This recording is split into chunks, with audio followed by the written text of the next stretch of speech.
नमस्कार दोस्तों, क्या आपको कभी यह ख्याल आया कि इस यूनिवर्स को किसने बनाया? इतना बड़ा ब्रह्मांड अपने आप क्या अस्तित्व में आ गया या इसे किसी ने बनाया है? निश्चित रूप से आपको यह सवाल आपके मन में बचपन में कभी आया होगा और फिर आपको किसी ने बताया होगा, क्योंकि ज़्यादातर लोग हमारी दुनिया में भगवान को मानने वाले हैं, ईश्वर को मानने वाले हैं, किसी खुदा को मानने वाले हैं। तो किसी न किसी ने आपको ये बताया होगा कि इस पूरी दुनिया को, इस ब्रह्मांड को, इस यूनिवर्स को किसी ईश्वर ने बनाया है। लेकिन फिर आपको ये सवाल आया होगा, फिर ईश्वर को किसने बनाया? क्योंकि अगर ये नियम है कि किसी को बनाने वाला कोई ना कोई होना चाहिए, तो फिर ये क्वेश्चन ईश्वर पर भी आ सकता है कि ईश्वर को किसने बनाया। और ये एक चेन जैसे सवाल, अंतहीन सवाल की एक श्रृंखला, एक सीरीज बन जाती है। अगर ईश्वर को किसी ने बनाया, फिर उसको किसने बनाया?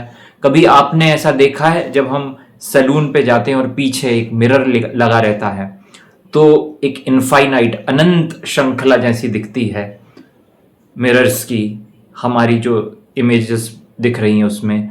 तो वैसे ही ये सवालों की श्रृंखला बन जाती है। सिर्फ धर्म आध्यात्म ही नहीं, बल्कि विज्ञान एंड फिलॉसफी के लिए भी ये क्वेश्चन शुरू से ही बहुत ही ज्यादा रहस्य का सवाल बना हुआ है।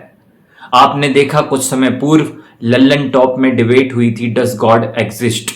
तो वहां भी गॉड ही नहीं, वहां यूनिवर्स के क्रिएशन पर बात आ गई थी, क्योंकि ये सवाल सब जुड़े हुए हैं, खासतौर से मजहबों, धर्मों, रिलीजियंस में। अब हम बात करते हैं बुद्ध की।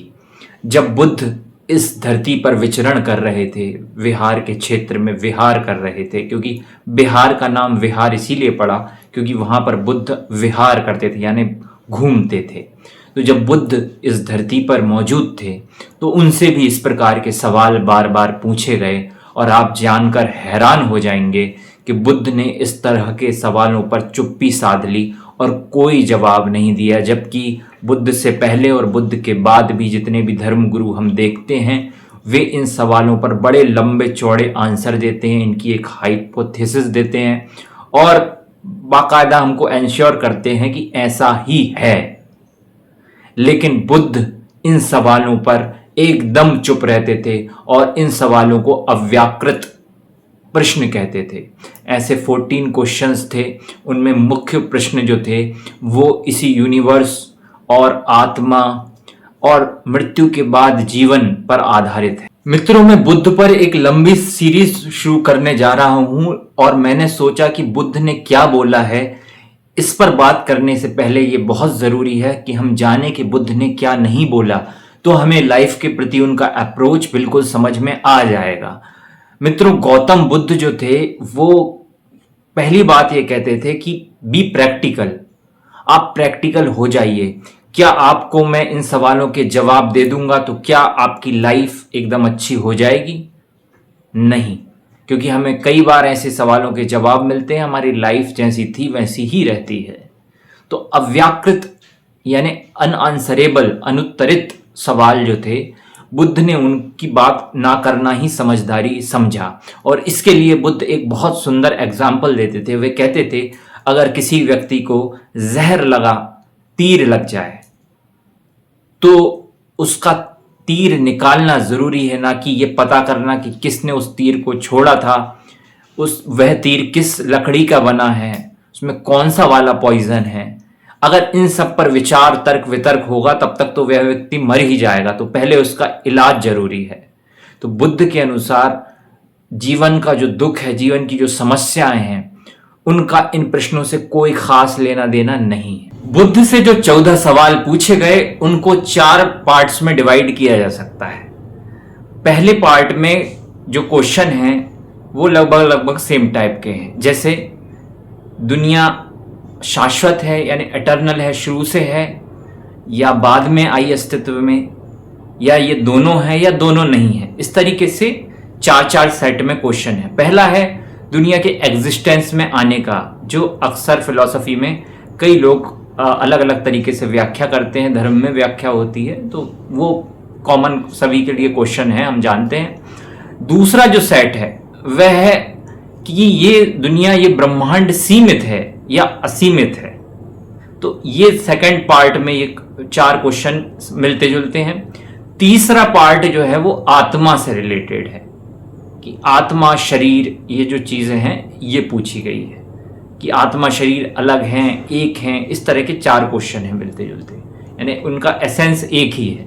और जो चौथा पार्ट है वह मृत्यु के बाद के जीवन के बारे में है कि मृत्यु के बाद इंसान या तथागत बुद्ध भी ये कहाँ जाते हैं, निर्वाण के बाद भी इस तरह के सवाल आए हैं।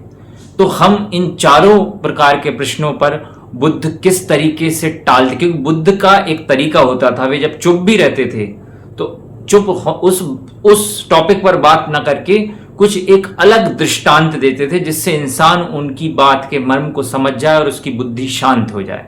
तो ये बुद्ध का एक बहुत यूनिक तरीका था जो मुझे लगता है ह्यूमन हिस्ट्री में बहुत रेयर मास्टर ऐसे हुए हैं जो इतने बेहतरीन तरीके से ना बोलकर भी बहुत कुछ बोल जाएं या ऐसे एग्जाम्पल्स दें कि इंसान की बुद्धि शांत हो जाए। इसीलिए उन्हें बुद्ध कहा गया, यानी जागृत, एनलाइटन वन। तो सबसे पहला सेट ऑफ क्वेश्चन है शाश्वतता के बारे में कि जो जगत है वह शाश्वत है, यानी शुरू से है या क्रिएट हुआ है बाद में। तो यहां इनडायरेक्टली, डायरेक्ट तो ईश्वर का सवाल ऐसे नहीं किया इन सेट ऑफ क्वेश्चंस में, इनडायरेक्टली ये आ जाता है इस सेट में कि क्या जो दुनिया है वह शुरू से है यूं ही। कई लोगों का ये मानना है कि बुद्ध ये मानते थे कि शुरू से है एक नियम से, ऐसा का ऐसा, ऐसा नहीं है। बुद्ध ने इस बारे में कोई राय नहीं दी। या तो ये शुरू से ऐसा है या बाद में आया या दोनों तरह की क्वालिटी हैं। ये क्वेश्चन जब बुद्ध से पूछा गया तो बुद्ध ने इस बारे में खामोशी क्यों अख्तियार की, क्योंकि अगर वे कहते कि शाश्वत है तो ये एक फिलॉसफी बन जाता शाश्वतवाद की, एटर्नलिज्म, और अगर वे कहते कि यह नहीं है तो निहिलिज्म आ जाता, उच्छेदवाद। तो इसका क्या नुकसान होता? निहिलिज्म में इंसान सोचता कि जब सब कुछ खत्म होना ही है तो कुछ भी करो, कोई फर्क नहीं पड़ता।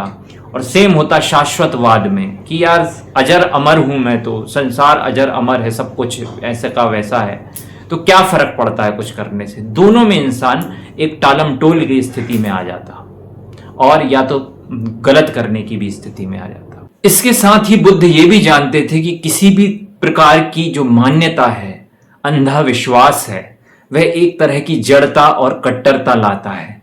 इसलिए आप देखिए जो अब्राहमिक रिलीजन मजहब हैं उनमें अपने बिलीफ को लेकर कितनी आक्रामकता है, क्योंकि जो ईस्टर्न जो मान्यता परंपराएं हैं उनमें एक फ्लेक्सिबिलिटी है।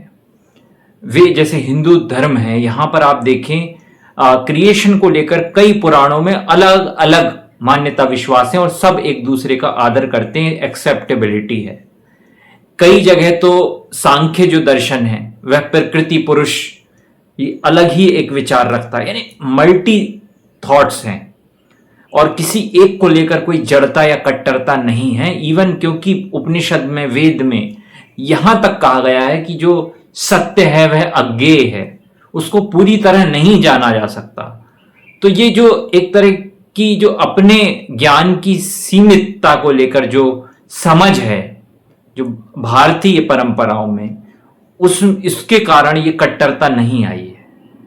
बौद्ध मत के अलावा भी जो मत हैं उनमें भी एक बहुत समृद्ध चिंतन परंपरा है, लेकिन जो अब्राहमिक मत मजहब विश्वास हैं जैसे इस्लाम है, उसने तो यहां तक कह दिया कि ला इलाहा इल्लल्लाह मुहम्मदुर रसूलुल्लाह, हमने जो कह दिया वह अंतिम सच है, इसके आगे आप दिमाग ना चलाएं। तो आप वहां देखेंगे एक जो खोज है और इसका साइंटिफिक टेम्परमेंट पर भी बहुत असर पड़ा। वहां पर जो है साइंटिफिक अप्रोच कम हुआ, इसलिए वहां खोजें कम हुई, या जिन्होंने की भी तो वो उस विश्वास पर उतने जड़ नहीं थे। जैसे अब्दुल कलाम थे, वे बहुत ही ज्यादा उदार, यानी वे हिंदू आश्रमों में भी रहे, शिवानंद स्वामी के आश्रम में भी रहे, तो उनको हम उस तरह का विश्वासी नहीं कह सकते। और बुद्ध तो एक व्यक्ति को निर्वाण तक ले जाना चाहते थे, यानी एक हाईएस्ट स्टेट ऑफ कॉन्शियसनेस तक। इसलिए उन्होंने तो एकदम चुप्पी साध ली, उन्होंने कुछ भी नहीं कहा। और एक बार घटना घटी, बुद्ध के पास एक व्यक्ति आया सत्य की खोज में, उसने यही सवाल बुद्ध से पूछा कि ये जगत शाश्वत है या बाद में बनाया गया है, इसका सत्य क्या है। तो बुद्ध ने कहा कि मैं इस विषय में मौन हूं, लेकिन तुम यहां आओ और 6 महीने बाद मुझसे ये प्रश्न दोबारा पूछना। तो बुद्ध के संग में एक भिक्षु बैठा था, वह हंसा। तो जो प्रश्नकर्ता आया था उसके मन में बड़ी एक जिज्ञासा हुई। उसने कहा कि ये क्यों हंसा है। उसने बुद्ध से कहा, तो बुद्ध ने कहा उसी से पूछो।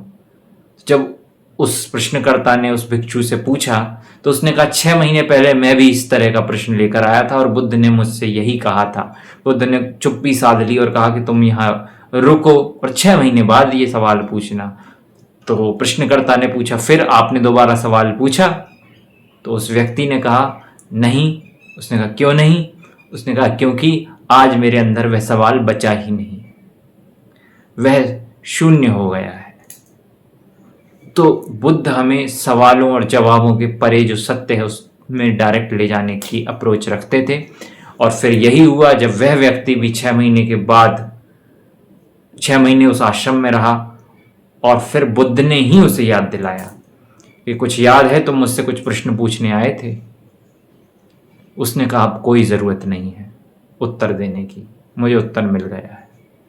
तो बुद्ध चाहते थे कि शाब्दिक आंसर्स, क्योंकि कोई भी शब्दों का आपको जवाब दे दिया जाए आप उसमें उलझे ही रहोगे, आपसे प्रति प्रश्न पैदा हो जाएगा और जो कहीं ले जाने वाला नहीं है, वह अशांति की तरफ ही ले जाएगा। तो हमें बाहरी जवाबों की तरफ नहीं बल्कि भीतर की आंतरिक शांति, जो भीतर का सत्य है, उसकी तरफ जाना है। अब बुद्ध से जब दूसरा सेट ऑफ क्वेश्चन पूछा गया कि क्या ये जगत सीमित है या असीम, तो बुद्ध के पास एक भिक्षु आया और उसने पूछा कि क्या ये ब्रह्मांड अनंत है या इसकी भी कोई सीमा है। तो बुद्ध उसको लेके गए एक समंदर के नज़दीक। उसने कहा ये समंदर देख रहे हो? उसने कहा जी।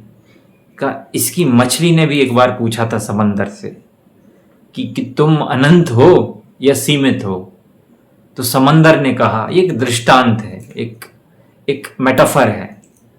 तो बुद्ध ने कहा कि मछली से समंदर ने कहा कि पहले चलो अच्छे से ढंग से तैरना सीखो, यहाँ पर अपना चारा प्राप्त करना सीखो, यहाँ एंजॉय करो, फिर प्रश्न पूछना कि सीमित हूँ या अनंत, अभी तो तुम नई नई पैदा हुई हो। तो इस तरीके से बुद्ध ने वहाँ भी एक दृष्टांत दिया कि पहले जीना सीखना जरूरी है, ना कि ये जानना कि ये ब्रह्मांड सीमित है या असीमित, तुम क्या हो। जो तीसरा सेट ऑफ क्वेश्चन बुद्ध के पास आया वह आत्मा और शरीर को लेकर आया। इसमें बुद्ध की एक अलग ही फिलॉसफी है जो बुद्ध के कुछ अलग अलग उपदेशों से हमें प्राप्त होती है। उस पर एक मैं सेपरेट वीडियो बनाऊंगा। बुद्ध के अनुसार एक व्यक्ति का जो अस्तित्व है वह 5 स्कंद से बना है, यानी 5 तत्वों से बना हुआ है, वो 5 चीजों का जोड़ है। उस पर मैं एक सेपरेट बात करूंगा, लेकिन मोटे तौर पर बुद्ध इन सवालों पर भी जो पूछे गए कि आत्मा और शरीर क्या एक हैं, अलग हैं, इस तरह, तो वे मौन ही हुए। तो ये जो सवाल हैं इनके जवाब में एक बार बुद्ध के पास एक भिक्षु जब आया और उसने ये प्रश्न पूछा तो बुद्ध उसे एक नदी के पास ले गए और बुद्ध ने कहा कि ये जो नदी देख रहे हो, एक बात बताओ, ये नदी पानी है कि पानी नदी है?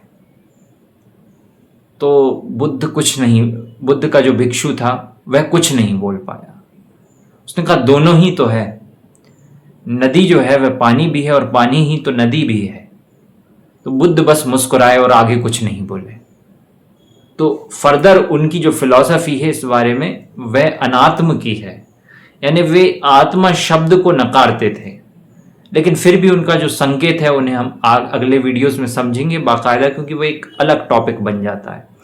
अब फिर जो चौथा सेट ऑफ क्वेश्चन है वह तथागत के बारे में, यानी जो बुद्ध पुरुष होते हैं जो इस साइकिल से, क्योंकि बुद्धिज्म में भी पुनर्जन्म है और ये भी बहुत इंटरेस्टिंग है कि आत्मा को ऐसे स्वीकार नहीं किया है लेकिन फिर भी पुनर्जन्म है। तो ये क्यों है, ये अलग से एक सीरीज है जिसको मैं आगे डिटेल में एक्सप्लेन करूंगा।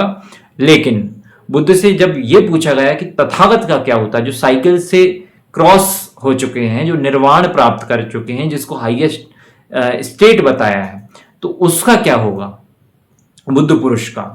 तो बुद्ध वहां कहते थे, एक बात बताओ, अगर ईंधन, जैसे मेरे पीछे ये जो एक लैंप जल रहा है, दिया जल रहा है, इसमें अगर जब तक ऑयल है